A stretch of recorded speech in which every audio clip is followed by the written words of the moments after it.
So Cowboy's going to fight Alex Moreno. And back up on this because I can personalize at least a little bit, okay? The last time I saw Cowboy was not that long ago. It was December, very end of December, 28th, 29th. He came out and did a submission underground match with RDA. But I spoke to Cowboy face to face, and he told me what his plan is. And it's very clear, though, he was going to stay at 155, one last run for the championship. Do everything perfect, discipline, train right, but he had everything laid out, but he was very clear he was going to stay at 155. Now, of course, he has the right to change his mind. All plans can change, but this one did. This one did change because now that he's fighting Alex, this fight's going to be at 170. So it's a very tough spot, and it's very hard to advise Cowboy because he's done his career so well. He's had so many great experience, so many great opportunities, not to mention the longevity, how long he's been able to do it and at a higher rate than others, right? I mean, 4 times a year, 5 times a year. Very different and unique career, but I don't ever want to say anything to him. I didn't then either. I don't want to say anything to him to his face or even hear behind his back that could do anything to take away from his motivation. And he was very motivated when he told me that. He looked great in his grappling match, had an upset win over RDA by example. This is on the heels of that, where he's getting ready, get a good night's sleep, fly home so that he could be in the gym on Monday. He had very clear marching orders. He'd given them to himself. And it's very tough if his motivation is the championship and one last run. Okay, then we all have to stand back and this is what we're going to do. But he's one of these guys, and there's only 2 to 3 of these guys who can compete at 2 different weight classes in a high-level spot on the card. Often. Right? I mean, there's only a few guys. I don't think he should give it back. I didn't like it as he was saying it to me, but I don't want to take away from his motivation. I didn't like when he said to me, I'm staying at 55 and one last title run. Why? Why? You're one of the few utility players out there.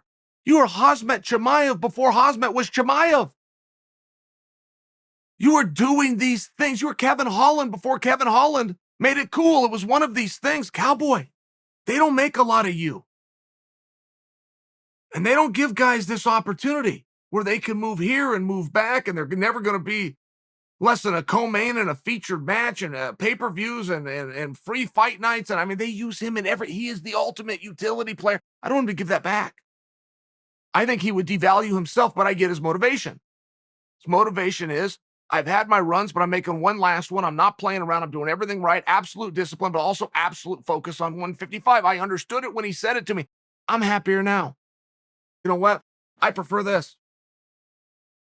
Getting a win at 170 pounds on ESPN in a co-main event spot does not hurt your chances of getting a title fight at 155. It doesn't. It doesn't get it done in a snap of fingers, but there's no one fight at 155 where you snap your fingers and one fight moves you in to a world title fight. It's just not set that way right now. That division is just not set that way. And you know what 170 could use? 170 could use a few Cowboys. That's what they could use. I've never seen a group of guys squat on their spot more and hold things up more than the current roster we have at 170. So I'm just telling you, I think this is great news. Now, Alex is going to be a tough test. Are you guys familiar with Alex Moreno? I would encourage you, if you're one of those guys that likes to get boned up before a fight, don't go study all of his fights and don't spend a ton of time on Fight Pass and go watch an hour's worth. Just go watch his last performance. He showed a lot in that, including adversity. It was very close. Like the punch count was very close. He got punched plenty. He returned plenty. He got kicked plenty. He returned plenty. It was one of these things. But I think that if you just go look at that, that's going to be the most realistic guy that you could factor into your imagination that Cowboy's going to be standing there with. And it's a very interesting fight. I'm speaking more, the X's and O's, that's between those boys. They can go figure that under the unified rules. I'm speaking more to the longevity of Cowboy, somebody who is known for that, who's already extended his career far beyond the amount of fights and rounds that anybody else considered doing. He's already surpassed it. He's had more rounds, more walks, more training camps, been on more airplanes, got on more scales than anyone. And I think one of the ways to continue, right, not everybody gets to be champion. And not everybody even gets to fight for the championship. But if you can, while having those goals, if you can, have fun, have matches, get paid, build experiences, pop on the worldwide leader in a co-main event spot. If you can do some of that stuff, you're winning. You're winning. Oh, by the way, you're doing it without having to go through the suffers of the sport, known as cutting an extra 15 pounds. You're winning. Cowboy's winning. I'm happy that he understood that plans can change.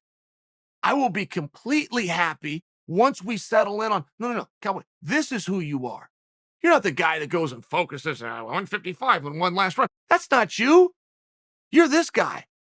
You're the anybody guy, anytime guy, any spot in any weight class. That's who you are. And truth is, this sport needs more cowboys.